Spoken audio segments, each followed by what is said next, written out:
여러분, 하나님이 하신 일에 대해서 믿음을 가지고 신앙생활하는 것이 얼마나 중요한지를 잊지 마시기를 간절히 바랍니다. 성서학자인 알프레드 에더스 하임의 메시아라는 책이 있습니다. 이 책은 아마 두껍기가 이만큼 한데 한 4권으로 되어 있어요. 이 책이. 근데 이 책에 보면 예수님의 탄생에 대해서 이렇게 쓰고 있습니다. 가브리엘 천사가 나타난 곳은 금향단과 7 촛대 사이가 아니라 나사렛의 한 사사로운 누추한 집이다. 인간에게 내려진 가장 위대한 영예가 가장 깊은 인간의 고독이라는 상황 속에서 주어지려는 것이다.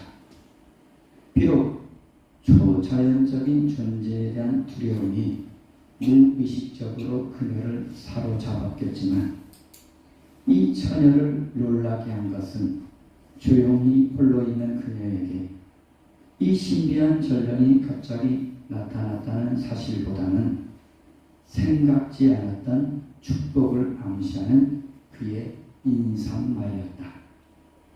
평안할지어다. 주께서 너와 함께 하시리라. 내가 하나님께 은혜를 얻었느니라. 아직 태어나지 않은 메시아의 이름을 짓는 것은 당시의 대중의 생각과 일치하는 것이었다. 그런 이름의 상징성은 유대인의 믿음에 깊이 뿌리박힌 것이었다. 여호수아 혹은 예수아를 자기 백성을 저희 죄에서 구원할 자라고 말하는 천사의 설명은 적어도 사람들이 일반적으로 메시아의 사명으로 기대하던 내용을 묘사한 것이다. 이스라엘은 임마누엘 예수님의 오심에 의해 참된 위험에서 구원받은 것이다 라고 쓰고 있습니다. 오늘 본문은 예수님의 탄생과 탄생하신 예수님이 어떤 사명을 가지고 이 땅에 오셨는지를 잘 보여주는 말씀입니다. 이 알프레드 에더스 하임이 말한 것처럼 참된 위험에서 우리를 구원하시기 위해서 오신 분. 그 참된 위험이 뭘까요? 우리 모든 인생에게는 죄에 빠지기 쉽고 죽음에 의해서 점령당하기 쉽고 사탄은 이 죄와 죽음으로 통치하려고 하는데 이러한 위험에서 우리를 건져주시기 위해서 오신 분이 바로 예수님이심을 말씀하고 있습니다. 예수님은 하나님이 약속하신 말씀을 이루시고 메시아로서 이 세상에 구원과 생명과 평화를 주시기 위하여 하나님께서 보내신 분이십니다. 먼저 예수님의 탄생은 성령으로 잉태되었음을 강조하면서 말씀하고 있습니다. 18절에 이렇게 말씀합니다. 예수 그리스도의 태어나심은 이러하다. 그의 어머니 마리아가 요셉과 약혼하고 나서 같이 살기 전에 마리아가 성령으로 잉태한 사실이 드러났다라고 말씀합니다. 예수님의 탄생은 전적으로 하나님의 역사임을 보여주고 있습니다. 예수님의 탄생은 하나님의 사랑을 사람들이 눈으로 보고 삶으로 경험할 수 있도록 하신 하나님의 은혜의 역사입니다. 우리가 하나님을 보여달라라는 말씀에 예수님이 어떻게 대답하셨죠? 나를 본 자는 하나님을 본 자다라고 분명히 말씀하셨죠. 예수님이 어떤 분이신지를 분명히 밝혀주신 것이죠. 예수님의 탄생은 성령으로 인하여 오셨지만 또한 완전한 사람의 몸을 입고 오신 분이심을 오늘 증언하는 말씀이기도 합니다. 마리아가 요셉과 약혼은 했지만 오늘 함께 살기 전에 라고도 표현하고 있죠. 즉 이는 성령으로 메시아를 잉태했음을 보여주는 말씀이죠. 메시아가 처녀의 몸에서 성령으로 잉태되어질 것이라는 이 예언을 이사야서 7장 14절에서 말씀하고 있습니다. 그러므로 주님께서 친히 다윗의 왕실에 한 징조를 주실 것입니다. 보십시오. 처녀가 잉태하여 아들을 낳을 것이며 그가 그의 이름을 임마누엘이라고 할 것입니다. 라는 말씀입니다. 여러분, 우리는 구약 성경은 어떤 말씀이라고 했죠? 네, 오실 예수 그리스도, 오실 메시아에 대한 말씀이잖아요. 이사야서에서 오실 메시아에 대해서 이렇게 말씀하고 있죠. 유대 풍속에 따르면 결혼의 서약은 약혼식에서 행해집니다. 그리고 이 서약이 중지될 때에는 이혼이 요구되었습니다. 신부가 남편의 집에 거주하고 육체적 결합이 이루어지기 전에 대개 1년 정도의 약혼 기간을 두는 것이 관습입니다. 그러니까 약혼식은 하지만 함께 살진 않는 거죠. 마리아는 이 약혼 기간에 성령으로 인하여 오늘 잉태된 것이 나타난 것입니다. 그런데 아직 함께 살지도 않았다라고 말씀하는데 아기를 임신했다라는 소식은 당시 유대의 율법에 의하면 돌로 쳐 죽임을 당하는 악한 죄악입니다. 그런데 마리아도 생각해 보십시오. 성령으로 잉태되었기에 자신의 상황에 대해서 어떻게 설명할 수도 없는 일이었습니다. 당사자도 놀라지 않겠습니까? 왜냐하면 마리아의 말을 또한 곧대로 들어줄 수 있는 사람이 없을 것이기 때문입니다. 하나님이 나에게 성령을 잉태하게 하셨어라고 말해도 누가 믿겠습니까? 오히려 마리아가 자신의 죄를 덮으려고 그렇게 말하는 것으로 돌릴 수밖에 없는 상황이죠. 마리아는 모든 상황을 하나님께 맡기고 하나님의 긍휼하신 은혜를 기대할 수밖에 없었습니다. 하나님이 알려주시고 깨닫게 해주시는 방법 외에는 마리아가 할 수 있는 일은 전혀 없다는 거죠. 마리아를 대변해서 하나님이 대변해 주셔야 어떤 문제가 해결될 수 있는 상황이죠. 그렇지 않으면 죽음을 피할 수 없죠. 그런데 마리아가 성령으로 잉태하였음을 마리아의 남편 요셉도 생각하지도 못하고 아직 믿지도 못하고 있었다라는 것이죠. 그래서 요셉은 어떻게 하려고 합니까? 19절에 이렇게 말씀합니다. 마리아의 남편 요셉은 의로운 사람이라서 약혼자에게 부끄러움을 주지 않으려고 가만히 파혼하려 하였다. 요셉은 마리아가 사람들에게 비난을 받을 것을 염려하여서 가만히 파혼하려 했습니다. 요셉은 의로운 사람이다라는 이 표현을 통해서 우리가 알 수 있는 것이죠. 다른 사람들처럼 마리아를 추궁하고 부끄러움을 들춰내고 비난할 수 있었음에도 그렇게 하지 않았다라는 거예요.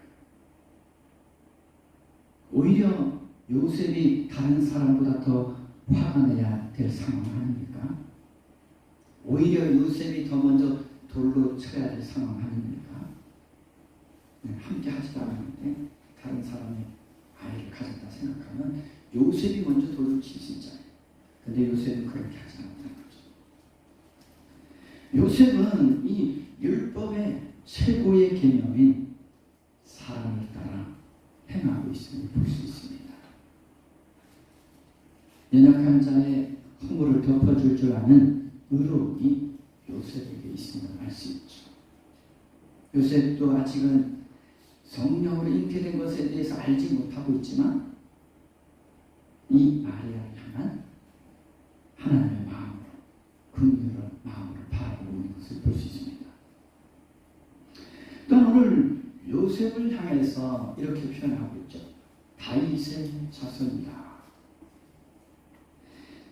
요셉이 왜 다윗의 자손임을 밝히고 있을까요? 우리가 다윗의 자손 하면 누가 생각납니까?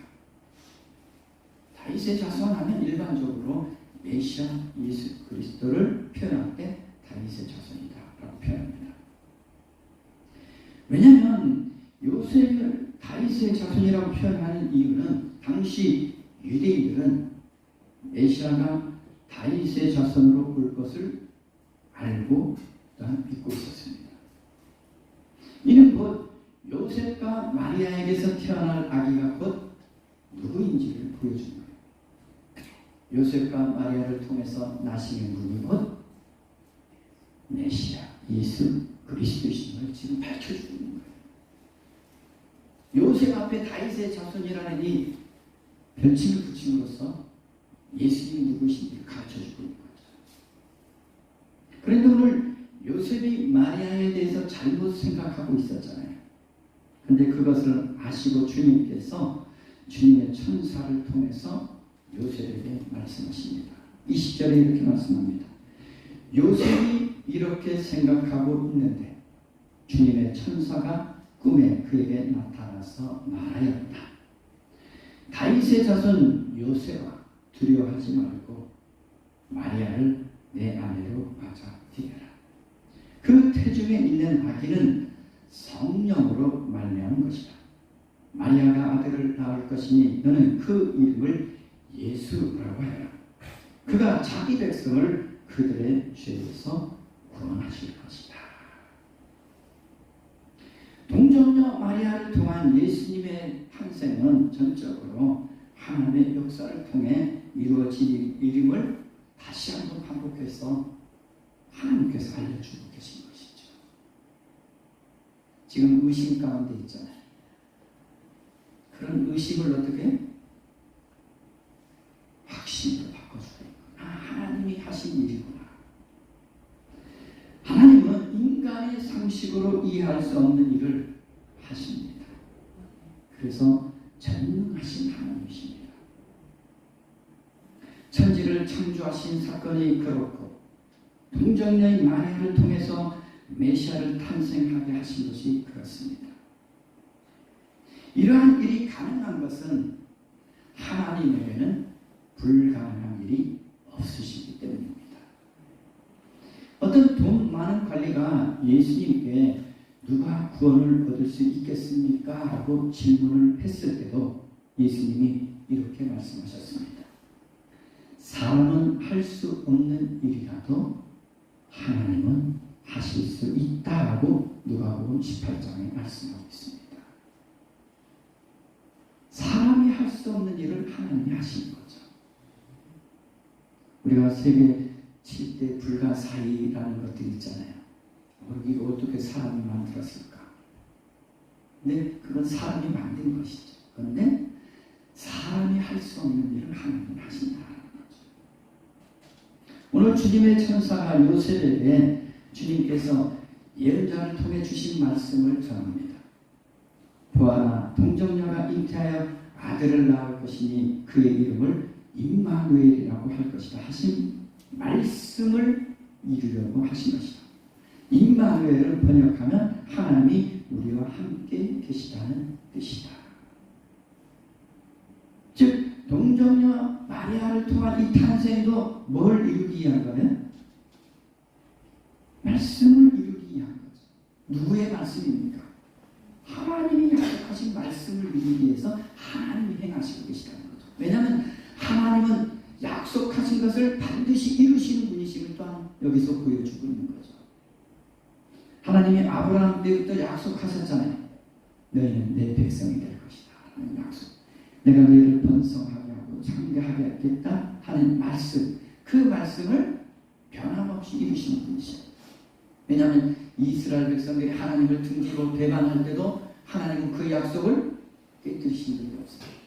끊임없이 남은 자도 주셨고 끝까지 믿음을 지키는 자들을 통해서 그 약속을 계속 이어가게 하신 분이 하나님이십니다. 하나님께서 예언자에게 약속하신 대로 보내신 메시아 예수님이 이 세상에 오셔서 또한 어떤 사명을 이루실지에 대해서도 오늘 보면 말씀하고 있다는 거죠. 하나님께서 예수 그리스도를 이 땅에 보내주신 근본적인 목적이 있다는 거죠. 첫 번째는 메시아가 오셔서 하시는 사명이 뭡니까? 자기 백성을 그들의 죄에서 구원하시는 일입니다. 메시아는 이 땅에 구원의 통치자로 오십니다. 구원의 통치자로 오신다는 것은 메시아가 오셔서 구원을 이루신다는 것이죠.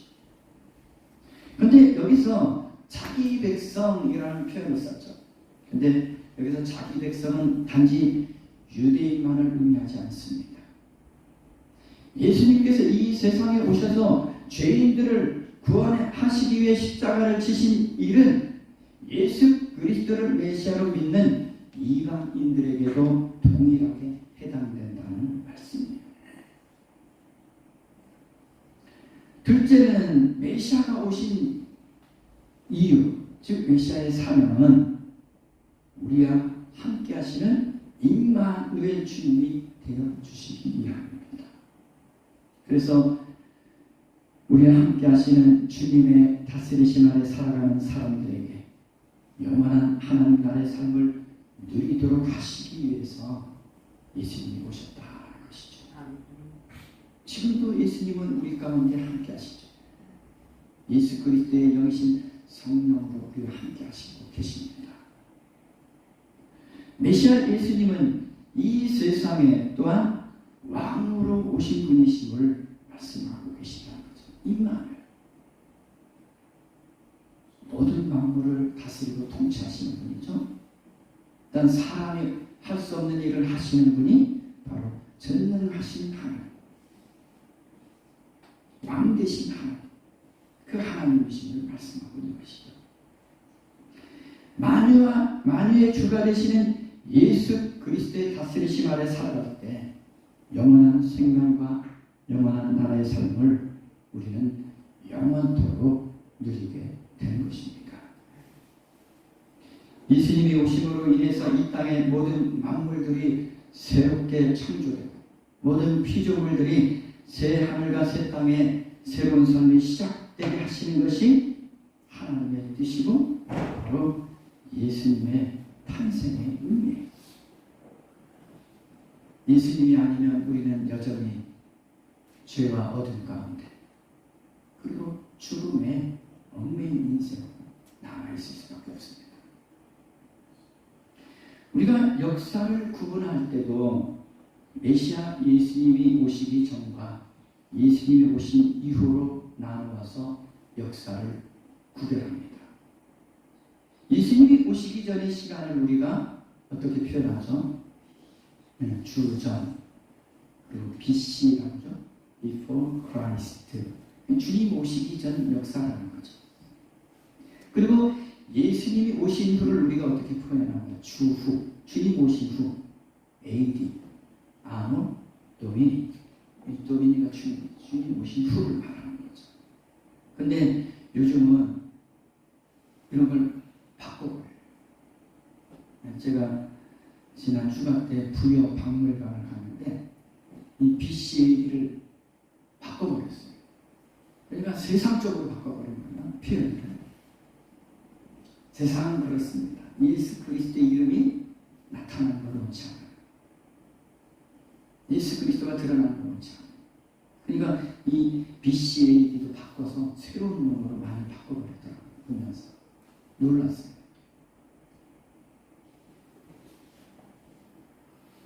메시아이신 예수님이 탄생하심으로 인해 어둠과 죄악과 죽음의 세상이 주님의 통치 아래서 빛과 진리와 생명과 거룩함이 있는 세상으로 바뀌고 있는 것입니다. 탄생하신 예수 그리스도를 나의 주님, 나의 왕으로 믿고 살아가는 사람들은 지금도 현재의 삶에서 하나님 나라를 누릴 수 있습니다. 다만 우리가 나의 주님, 나의 마음으로 지금 내 삶에서 온전히 주님을 모시고 있는지 돌아봐야 하는 것이죠. 이후에 주님 다시 오시는 그날에는 완성된 하나님 나라의 삶을 이 땅에 오신 예수 그리스도를 믿는 모든 사람들은 기쁨으로 누리게 될 것입니다. 또한 임마누엘로 함께 하시는 예수님은 우리가 지금도 하나님 나라를 누릴 수 있도록 도우시기 위하여 함께 하고 계십니다. 왜 우리와 함께 하십니까? 우리가 하나님 나라를 이 땅에서 누리게 하시기 위해서 함께 하시는 거예요. 예수 그리스도 안에서 참 평화를 누리게 하시기 위하여 함께 하시는 거예요. 여러분, 예수님 없이 살아보십시오. 정말 평화가 있을까요? 참 기쁨이 있을까요? 여러분이 지금 세상에서 맛보는 기쁨은 잠시 잠깐이에요. 잠시 잠깐의 기쁨, 잠시 잠깐의 평화. 그런데 주님이 우리에게 주시는 것은 영원한 기쁨이요 영원한 평화인 걸 잊어서는 안 됩니다. 예수 그리스도의 영이신 성령님이 함께 하심으로 주님은 약속하신 대로 임마누엘 하시겠다 그랬잖아요. 예수님이 십자가에 죽으시고 부활하셔서 승천하시면서 그 약속을 지키시기 위해서 어떻게 하셨습니까? 성령을 보내주셨잖아요. 성령님은 어떤 분입니까? 성령님은 하나님의 영이시며 예수 그리스도의 영이십니다. 그분이 우리와 함께 하시는 거예요. 예수 그리스도께서 함께 하시는 그 삶이 바로 은혜의 삶이요 복된 삶입니다. 여러분, 예수 그리스도가 여러분 마음 가운데 진정으로 거하고 있다면 어둠은 물러갑니다. 죽음도 물러가요.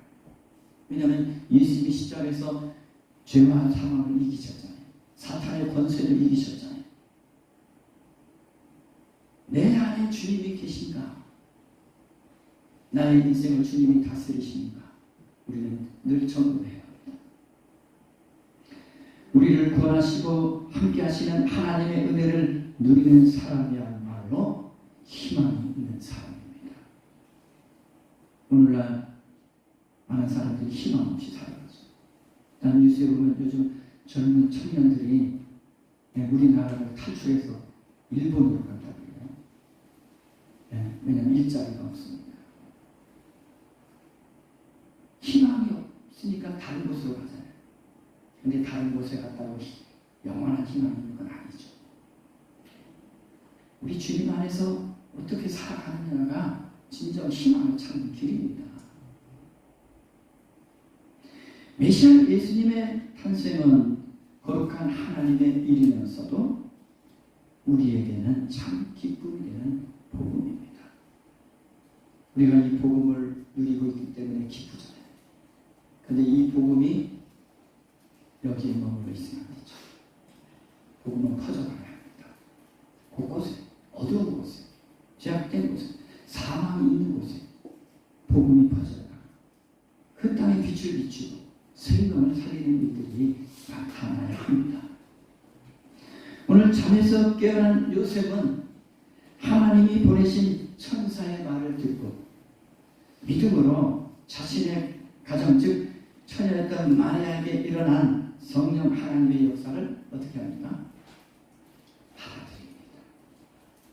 이제는 믿음으로 받아들이게 된 거죠. 의심 가운데 있었잖아요.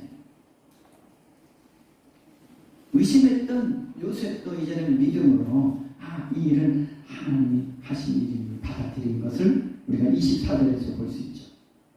주님의 천사가 말한 대로 마리아를 아내로 맞아들였다라고 말씀하죠. 즉 마리아를 아내로 맞아들였다는 것은 단순한 게 아닙니다. 주님의 말씀을 이제는 믿었다, 신뢰했다는 의미가 있습니다. 그러지 않으면 요셉도 어떻게 해요? 요셉도 그 유대인 사회 속에서 비난받을 수밖에 없는 거예요.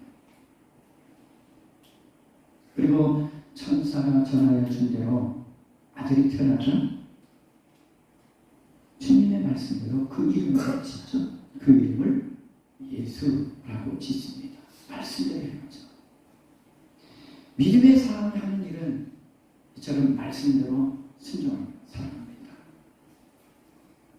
내가 정말 믿음을 가졌다면 이제 삶은 어떻게 달라져야 됩니까?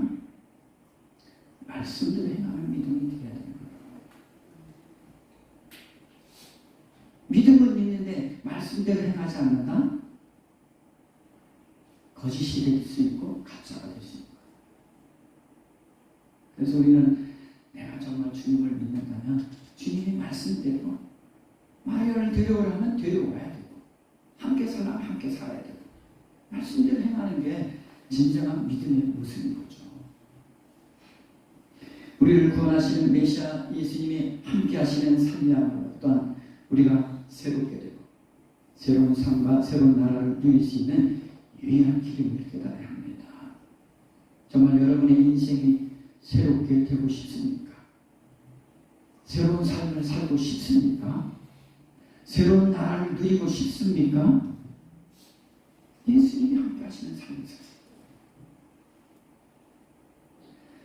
지금도 주님은 성령으로 우리와 함께 하시지만 또한 다시 오시겠다고 약속하셨어요. 그러면 예수님을 만날 준비가 되어 있는 바른 믿음의 삶을 살아가고 있는지 돌아봐야 합니다. 주님의 다스리심 아래 살아가며 바른 믿음에서 나오는 사랑을 실천하며 화평을 이루는 삶이 곧 다시 오실 주님을 맞이할 준비를 하는 삶임을 잊어서는 안 됩니다. 예수님이 다시 오신다 그랬는데도 불구하고 시기하고 질투하고 원망하고 불평하고 싸우고 다투고 미워하고 살아간다면 그건 준비된 삶이 아닙니다. 죄악으로 넘쳐나고 죽음의 그림자로 가득한 세상에 생명과 빛을 주시기 위해 오신 메시아 바로 그분의 이름이 예수님입니다. 참 평화를 누릴 수 없었던 어둠 가운데 참 평화를 누릴 수 없었던 내 인생 가운데 찾아와 주신 분이 바로 예수님이십니다. 우리는 그 이름 예수님을 높이고 경배하며 하나님께 영광을 돌리며 살아야 합니다. 그 이름 예수님이 영원한 소망이요 기쁨이요 모든 것이 되심을 믿으며 예수님과 동행하는 하나님 나라의 삶이 되어서 예수님 안에서 참된 평화와 안식과 기쁨을 정말 마음껏 누리시기를 주님의 이름으로 기원합니다. 기도하겠습니다. 자비하신 하나님 아버지, 우리 사랑하는 귀한 교우들, 주님 안에서 참 기쁨과 평화를 누리는 귀한 삶이 되게 하여 주옵소서. 예수님의 탄생에서부터 우리의 구원에 이르기까지 하나님이 하신 일임을 우리가 믿음으로 고백하며 또한 하나님이 하시는 말씀에 순종으로 응답할 수 있는 바른 믿음의 삶이 되도록 인도하여 주옵소서. 감사를 드리며 예수 그리스도 이름으로 기도드립니다. 아멘.